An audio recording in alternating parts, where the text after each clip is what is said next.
I'm not sure. I would say about 100, maybe 200 at the max. Right. You got that on your live every day, right? Right. People, you pretty much sitting inside of a movie theater, people watching you like a movie, right? And you're inspiring other people to where people are going to be like, man, I'm flying from, I've seen it happen to tons of people. I've seen it happen to myself, right? People will fly and say, hey, I'm in Norfolk. I want to get a haircut. Right. I'm going to the spot. You can that's a whole nother, take your whole, because the barber who's cutting hair next to you, they ain't got 65,000 subscribers. That's tuning in them, knowing their whole story. But if you got it in and you did that, that's like, boom, a whole nother. I said, Bank always say he cuts hair, but I never seen him cut hair. Right. I never seen him do a fade. I never seen him do any type of thing, right? Yeah. Like it's some people who cut hair, who get out of prison, who cut hair without clippers, with the comb and the razor. I've done that. See, exactly. If you did that, hey, let me show you how to cut hair with the comb and the razor.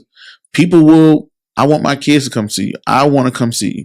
How many people you've had that came to Norfolk, hey, I'm here, or I want to meet you up somewhere, blah, blah, which is cool, which is fine. But if you got a business, or even if you had a restaurant, people want to come in and taste the Pure Deliciousness brand. Yeah, they ought to. Yeah, exactly, right? Yeah. But I look at it as like you have to take your skills, like coming in and trying to get a 9-to-5. If you get a 9-to-5, it's going to be manual labor for the most part. Right. And it's not that people don't like to give people in prison a chance. It's competition. It's like, hey, I got somebody here who was a straight stick out of school. They got 10 years of experience. Versus I got this person here who got, a sketchy background. Right. I can hire them for this, but I'm going to hire this person for that. Right. So, but in that case, that's why I wouldn't recommend and try to go into the corporate world environment. I would say, hey, you got plenty of skills. You got charisma. You got a following. You done some big things or whatever. It's just that leveraging it to say, hey, you already got your brand, right? Like, I got your cup sitting up in my office right now. What's that? When I was driving, I forgot. I said, dang, I was supposed to bring his cup. That's supposed to be the cup for his water, right? But those are things that you can take and you can monetize yourself even more. Now that you got that cash flow coming from YouTube, you got I will start to build your credit. Right. Start to build your credit, get you a credit card, nothing major, no big limit, just a little smaller credit card to utilize to establish working with a financial institution. And then I don't know if you had started a business already, but you start a business, you do the same thing. My YouTube is an LLC. Okay, now you got your YouTube. Now you've proven that it's a cash flow in a business. Now you may qualify for a business loan. You know what I mean? And you take that business loan and acquire a piece of asset. See, when you're acquiring real estate, people don't mind. It's easy to get the loan when you're acquiring real estate. Why do you think it's easier to get the loan when you're trying to get real estate? Because it's backed by something. Right. They know if this go left, they at least got a house, a land, or something to come get. That's why a car loan is only 2% interest. It's very risky. The person don't pay the car off, I can go get that car and at least have some type, it's backed by something. A credit card, I give it to you, you go run it up. What am I going to get back? I got to write it off as a loss, right? But it's like, hey, if that person don't pay the house off, we gave him $400,000 to buy his house. The house now is worth $600,000. If he can't pay it off, we get him out of there. We can sell it for $600,000. And most of the loans, they're insured anyway. They got insurance on them anyway. Just like, hey, if this person don't pay this loan, we want to, the underwriting, right? So, not to interrupt you. Yeah, go ahead. I wanted to ask you this. So, say for instance, you get the $400,000 house, and 3 years later it turned into a $600,000 house. Wouldn't it be financially beneficial if you sold it then and pocketed the $200,000 and went and got another house? Yeah, but think about it, right? When your house went up in value, because your house went up in value by 50%, that means everybody else went up by 50%. So when you go pocket that money, you're going to be spending more on the next house. The only time it would make sense is if you're going to go to a cheaper part of the country. So now you're like, the average house in Denver is $400,000. 2-3 years later is $600,000. I cash out. What house am I going to buy now? I bought a $600,000. I'm back in the same. Did I really make any money? But now if I take it and go to Georgia, right, or Texas, where I can get a house for $300,000, then it makes sense. You got a $200 surplus. You got a $200. Hey, I could take that $200,000, then go down to Texas, Alabama, Georgia, Florida, and buy me a house for $300. And almost pay it off. Right. But if you're gonna stay in the same area, yours went up, so everybody else went up too. Okay. So if you're gonna leave Virginia and go down to South Carolina down there with Al and his people, it's cheaper. You're gonna be like, you're gonna make out. But also, what you can do when you have that $200,000, you can borrow against it. So you say, hey, I got $200,000 worth of equity. Now they could say, hey, you can borrow against that equity. Some people upgrade the house. That's usually like the best investment. Upgrade the house. Some people borrow against it to start a business. Let me get $50,000 out of that equity, and I'm going to get me a barbershop. Boom, take $50,000 out of the equity. There go your boxing gym. Now I will say this for your boxing gym. I think your boxing gym should be a nonprofit organization. Yeah, I was the dude that I'm starting a podcast with. I'm getting ready to start a podcast. Shout out to Troy Catchmore. Oh, shout out to Troy. Yeah, we getting ready to start a podcast, and it's going to be called Living Life After Life. Troy Catchmore did 26 years for a crime that he did not commit. Wow. He is out now, but he's fighting for his full exoneration. I did time with him. He was good friends with a lot of people, man. Shout out to Allen Iverson, one of his best friends. Nice. Childhood friend, was with him throughout his bit. But we're getting ready to start a podcast next month sometime. We're not solid on the date, but it will kick off next month. But, like I say, with people like him, his sister is into nonprofit organizations. Yeah. And I'm getting ready to get with her to learn about the nonprofit organization, because I've been told that I need to get with that as well. Oh, yeah. You know what I'm saying? But a lot of like this, Ben, you would never meet a wealthy person without a nonprofit. Wow. Think about it. Every wealthy person, everybody with money got some type of nonprofit organization. Well, and I'm trying to get some money, so I need to get a nonprofit. Exactly. And it's because what you do, because once you're making your money, you can be paying taxes, right? So what you do is you can make contributions to your own nonprofit, right? That are write-offs. Right. Like, hey, I'm going to donate $5,000 to my own nonprofit, right? And which is a write-off for you, so you don't have to pay that money in taxes. Nonprofit can take that money. They go, you can buy your ring, your boxing gear, this whatever. Yeah. It could be something in the community. Now that you have a nonprofit, now you're open to getting a grant, right, to fund the prison. Not the prison, but why I keep saying the prison. But to fund the boxing gym, you can go to the city and say, hey, look, city, I'm getting youth off the street. You got a grant for youth or whatever. I want to apply. Now you get your grant writer to say, hey, I want to apply for this. Then inside your boxing gym, you bring in programs, aka we teach kids financial literacy. We teach kids cooking. We teach kids camping. All these type of programs are thrown inside of there too. So when you have programming, because if you just got a gym like, hey, kid, come in here and box, and then they leave. But if you build a program around it, now you qualify to get, hey, you know what? When the kids come in and get through boxing, they need food. They hungry. Right? Hey, I'm keeping them off the street. We want to teach them how to cut hair. We want to teach them how to do this, just like a Boys and Girls Club. Right. They got, gang intervention, parenting, all this other stuff like that. So now once you have that going on, you got these programs. Now you open to get grants. The federal government put out grants all the time. You may have city grants, state grants to say, look, I'm providing something to the community. Now you got a little kitchen in there where you cooking for the kids. So people may be like, well, okay, this person's cooking for the kids. They're doing positive things. They're starving out the negativity. They bring something positive. They're keeping the kids off the streets. Yeah. They teach them how to box. One of them become a world champ, even better. But now people may come in, hey, you know what? Every year I'm looking to write some money off. Hey, I want to make a contribution to that. I want to make a contribution to that. So it don't have to be a for-profit. And your for-profit side, you can keep doing what you're doing. That could be your podcast, your books, your speaking, right? You're going to go speak at high school out there in DC. Yes. I think it's Norfolk State that you're going to be speaking to as well. I'm speaking Norfolk State. So you keep all that. That's your own, your merchandise, all that stuff like that. That's your for-profit side of the house. But then the non-profit side of the house, that could be your boxing club. Okay. That could be your whole boxing club to say, hey, we want somebody, hey, Bank of America, you sponsor this many gloves for kids. Hey, local food spot, can you sponsor meals? Hey, this person, can you sponsor a ring? And we're going to put your name up on it and blah, blah, blah, blah. But the biggest thing is in the nonprofit world that I've seen is in order to get people really behind you, you're going to have to put up your own money first.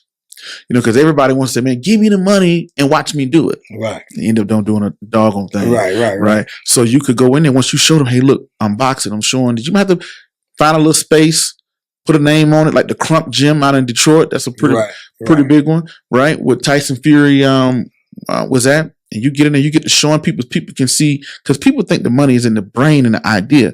The money is not in the brain and the idea. The money is in execution. Right. Anybody can come up here. We can sit here and talk about $10 billion ideas, right? But the money is being able to execute. Right. That's where the bread is at. The person who can go out there and actually execute the plan, those are the ones who start to excel, gain traction. You know, everybody, let them start a podcast and do this. But how many people are really going to sit down and be committed and to sit down and take something from 0 to 65,000? Right. Not too many people. Right. Not too many people got it. But I think that what his name was, Joe, on the After Prison show. Yes.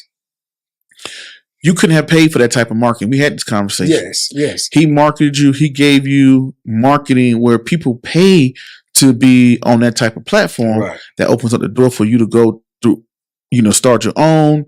Because I told, that's why I saw you for the first time. He had, he still got it. He got 1.4 million subscribers. Oh, yeah. So his platform was huge. And, you know, like I said, he did it from the ground up. He had a concept and he followed through with it. And, you know, that's that follow through. Yes. That follow through. And see, that's what I am. You know, people, when I first started it, like I said, I didn't know where it was going to go. But once I saw that people was invested, that people was interested in it, then I was committed. You know what I'm saying? As long as they listening, I'm going to talk. You know, because I feel like if it's happened one person, that's good enough for me. And, you know, my favorite part out of the whole thing is really the comments, man. Because you get so many people that come in them comments and tell you, man, man, boom, boom, boom. I love the ones when I get them young dudes coming in and say, man, I was on the fence, man. I ain't gonna lie to you, man. I was in the streets, Bank, man. But, man, the way you say prison is, man, I'm going back to work. You know what I'm saying? Yeah. And I be telling them, you made the right choice, champ. You know what I'm saying? You made the right choice, champ. Because I'm tell you right now, bro, it ain't nothing. And I tell them people that, and I ask the young kids when I talk to them, I say, you can give me any scenario you want to. I will assure you and can debate you that it's not worth going to prison. Oh, man, he killed my sister. Oh, I got to get him. Okay, well, if he kills his sister and you go get him, how you help the family? Because you just killed 2 people in the family. You killed your sister and you killed yourself because now you done remove yourself out of the whole family equation. You can't be there for funerals. You can't be there for graduations. You can't be there for birthdays. You can't be there for deaths. You can't do nothing. And on top of all of that, man, you're going to suffer.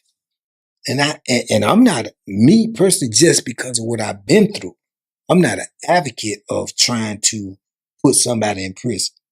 But I do know, without a shadow of a doubt, if somebody do you a wrong or take somebody out of your family or do whatever, I know without a shadow of a doubt, you will hurt them worse if you let the police catch them than you will if you kill them.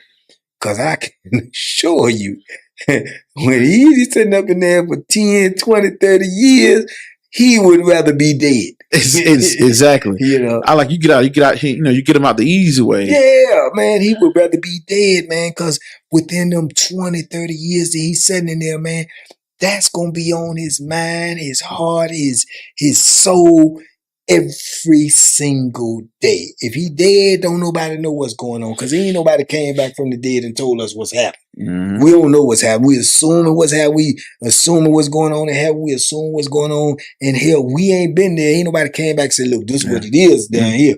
I'm telling you, I came out of prison. This is what it is right here. Yeah, you can rest assured within 10 years, I would say a decade, he gonna contemplate death.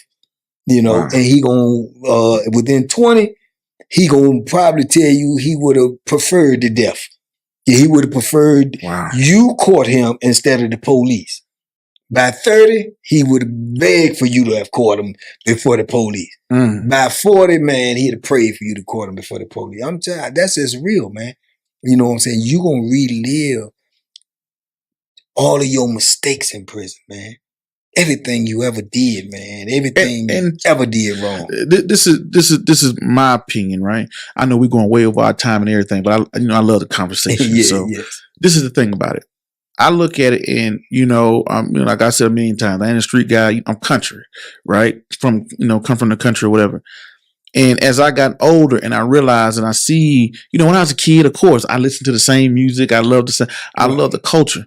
But I think that when we look at like gang culture and the street culture, it hurts us more than help us. Absolutely. Right. So my thing is to try to it's not my job. It's not my job. It's not my mission to go out and say like somebody like a Charleston White or a philanthropist that goes out there and I take my hat off to even you. Right. I stay in my lane. Right. And how my way to combat it is to say, hey, well, look at myself. I have my own family and, law-abiding citizen, tax-paying citizen, done pretty well for myself, wrote books, tried to help kids, made kids first-turn shareholders of stocks, get on this platform, whether it's podcast, video, around the globe from, here to Denver, to New York, to DC, whatever it is, to push it out via audio, via video, and via written to say, hey, there's a different way. Not everybody's going to be an athlete. Right. Everybody cannot entertain. Right. And I'm not an entertainer. And the guy showed you the thing. You was like, well, who is this guy? That's Robert F. Smith. He's from Denver. He's in private equity. How many of us are striving to be in private equity? Right. Little to none, because we don't even know it exists. Right. We want to be like Jay-Z. We want to be like Kanye. We want to be the next LeBron James, which is nothing wrong with being those guys. Right. But we got to let everybody can't be entertainment. Right. We can't be in one sector. You can get into the financial industry. You can get into the agriculture, growing your own farm. It's so many other things that we could do. Not everybody, but it's always pushed upon us. You have no value unless you entertain us. Right. People tell me on your podcast, Prince, why you don't tell jokes? Why you don't do? Hey, I'm just there to educate, move on, which is very hard to do. It's very hard to build a following and to capture people and to keep them interested in you when you are just educating. But speaking of that, I know you see in my comments a couple of times. What do you like about what I do in the broadcast and stuff like that? I like it because and how can I make it better too? That's what it's the same thing with I like in your show and what I do. They tell me, that I should have well over 1 million subscribers. Yeah. But mine is moving at the pace it's moving at because it's positive. Because I don't use profanity, because I don't cuss and stuff like that. But controversial. That's my personal choice. I just don't feel that that's the message that I need to give the audience that I'm trying to reach. If I did that, I would be no different from rappers. Yeah, exactly. Because, words are powerful. You see what I'm saying? So if I say it and make it sound catchy or make it sound entertaining, then people are going to listen to it. That's not why I want you to listen to it. I want you to listen to it because of the message that's in there. I want you to listen to it so you can understand that, brother, your life and your freedom is your greatest asset. See what I'm saying? So in retrospect to what you asking me about your what you do, I watch your show. I like your show because I feel like you giving out information that will make people like me and others see that there is a different way, that you can be, financially, independent if you just go this route. You don't have to be the smartest person in the world, but you can pick up information from somebody who's smart enough to give it to you. Exactly. See what I'm saying? I ain't got no shame in my game. If I don't know, I ask.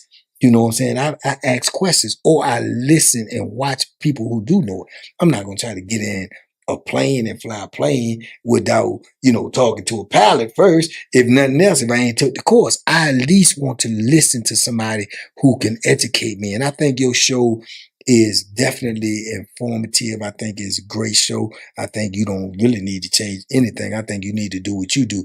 I always tell my grandkids this, and I would say the same to you. And I say the same to people when I come out of prison. They say, well, you coming out here? And I heard this a lot. Well, you coming out here, Banky, it's a different world out here. You got to adapt. I say, no, I do not. I do not. I'm coming out here and it's a different world out here, but people need to adapt to me. I'm bringing my world out here. I'm not trying to fit in out here.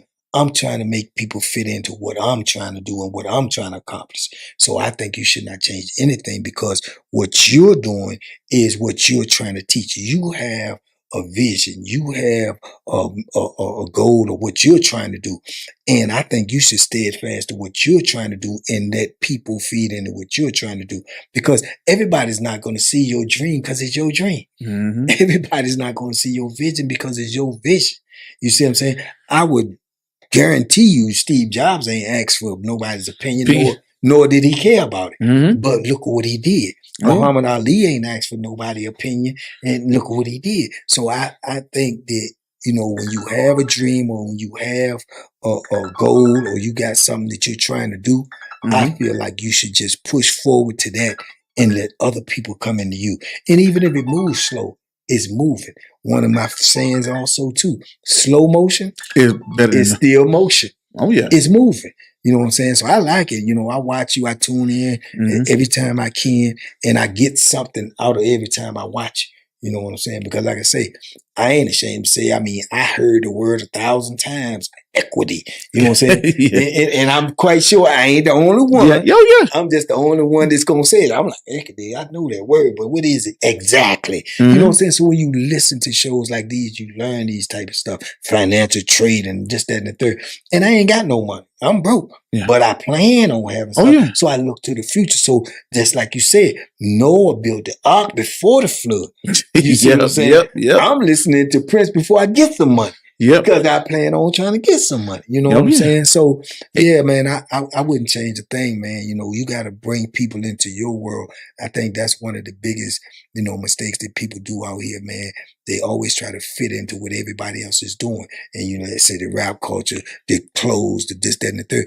Even if you do it and it look like what they're doing, make sure it's your individuality. Oh yeah. I'm not trying to fit in. I did what people told me to do for 33 years. Now I'm trying to do what I want to do. You understand me? And I want people to understand that. I don't want people to try to debate everything I say or try to give me a different way to do everything I say. I need people to support what I'm trying to do, to help facilitate what I'm trying to do, because I got a vision and I believe in my vision. And if you believe in me, then you'll believe in my vision. You understand? I believe I can do something that can help a whole lot of people, because I only speak the way I wish I was spoken to before I got into what I got into. I say the things that I wish someone would have said to me, and I believe that when you went through something, you are more validated in your speaking. I would be listening to a dude tell me something about finances or whatever, and he ain't never made an investment in his life. Why would I do that opposed to listening to you? See what I'm saying? So I always had that concept when I was in prison. When dudes came in to speak, I listened to everybody. But when a dude came in to speak, there was a formal inmate, and now he done turned his whole life around. You know what I'm saying? Shout out Saheed Brown. Somebody like that, man, my ears get even hurt. Yeah, because it gives you motivation, inspiration. Say, she could do it. Why can't I do it? You see what I'm saying? So yeah, man, I wouldn't change a thing, man. I think what you're doing is special. I think it's even more special because of the simple fact that, you are a minority, you are, of the race you are. And a lot of people don't know the things you know. A lot of people dislike us, don't think we can do what you do. But when they see you doing it, then they will say to themselves, man, Prince Dice doing it. Prince Dice invests. Prince Dice wrote a book with Warren Buffett. Man, people people only know Warren Buffett's name, let alone to even be in a conversation with Warren Buffett, to even shake Warren Buffett's hand. You know what I'm saying? So, bro, you got a winning formula. You don't change winning formulas. And everybody don't want to be a winner. You see what I'm saying? Everybody don't want to be a winner. Some people will say they want to be a winner, but what are you willing to do to be a winner? They have to invest in you. They have to invest their time. And ironically, that's what you call it, the investment show. People have to invest your time. You have to invest your energy. You have to do what you got to do now so you can do what you want to do later. Yeah. I got to listen to the investment show. I got to learn the things that I don't know. I didn't go to college. I didn't go to, take financial classes, but I could pick it up by watching your show. You see what I'm saying? So you get what you get when you can get it. So I wouldn't change nothing, bro. Not a thing. Okay. I appreciate that. One thing I always tell people too is growing up, I never saw anybody, I saw maybe like an insurance person. I never saw a financial planner. I never saw an investment manager. Nobody said, hey, this is my investment manager. Because a lot of people, what they do, they get to a certain point. They're like, hey, I'm a content creator. I'm a carpenter. I'm XYZ. I don't have time to know and follow the pulse or whatever. So it's a whole industry where people hire asset managers or they hire financial planners or they hire investment advisors to handle their certain pot of money or whatever. And, that was a wealth manager to kind of handle that stuff. But growing up, I said, I didn't know anybody had a wealth manager. So, so why would I even strive to even think that that's a career path? Right. Where, most people just maybe had a tax person. That's might be it. Right. But you have teams that go out there, they have a wealth manager, and they sit down and meet with the wealth manager to educate them and show them what they got going on with their assets. That was kind of like mind blowing. Like, wow, I never saw that. So, but yeah, but before we get out of here, I know we're way over our time, but it's always a good thing. Great conversation has no time limit. I know, right? Great conversation. I know Drew probably watching me now, right? Like goodness, Prince, you said. But yeah, what you want to leave the audience with out there? What you want to say? Man, I just want to lead the audience with, like I say, man, one of the things I say that, look at others and be inspired, man. There's nothing that you can't do. It's never too late. You couldn't have told me in 1,000 years that I would have came out here and been received by as many people as I've been received by. For 33 years, I couldn't get, 65 people listening to nothing I say unless I had the Bethlehem in my hand. So to come out here and to have, almost 65,000 people that wait for me to post something every night, to have almost 10 million views on my channel and almost 13, 14 million, all around. It's amazing to me, man. And Beck, you haven't even mentioned Instagram. That's a whole nother set. Yeah, and my Instagram, man. I got over 10,000 followers on Instagram, and I post on Instagram every day. I'm learning Facebook. I'm going to get with Facebook as well. That's something that I have to learn. But like same thing, I didn't know Facebook. So when I came out here and my nephew put me on Facebook and Instagram, I just linked the Instagram with the Facebook and I just forward everything to it. So I know I got a lot of people on Facebook that been hitting me for months, possibly a year. I'm sorry. And I don't answer because I don't even go on the page because I don't understand the application. And I'm not afraid to say I don't understand the application, even though people in my family have said it's easy. It's only easy when you know it. You understand me? I don't know it. I've been incarcerated. I haven't had the opportunity to have technology, this, that, and the third. So once I learned Instagram, I just went with Instagram. I will learn it because I do understand that I have people on there who reach out to me. So I will learn it, but I'm just getting with the TikTok. I'm posting on TikTok. I'm going to start posting little short stories on TikTok. So, I'm doing these things and I'm learning as I go and I'm trying to, expand because I want this positive energy to reach everybody, man. But my message is, it's never too late. I did 33 years in prison, man. 33 years, 12,345 plus days consecutively. And if I had came out here with a chip on my shoulder, if I had came out here being upset and angry and mad because of what I went through, I wouldn't be able to go where I'm trying to go. So, it's never too late for you. If you out here now and things ain't going right and you ain't got a job or you're finding hard to find somewhere to live or things ain't going the way you're going, always remember this. You're winning because you still have your liberty. You still have your freedom.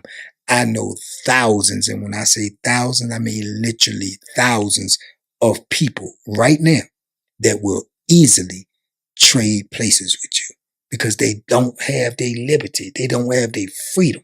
They would trade places with you easily. People who working at McDonald's, I ain't gonna work no McDonald's. I ain't gonna do, man, I know people that will pay you to trade places with you.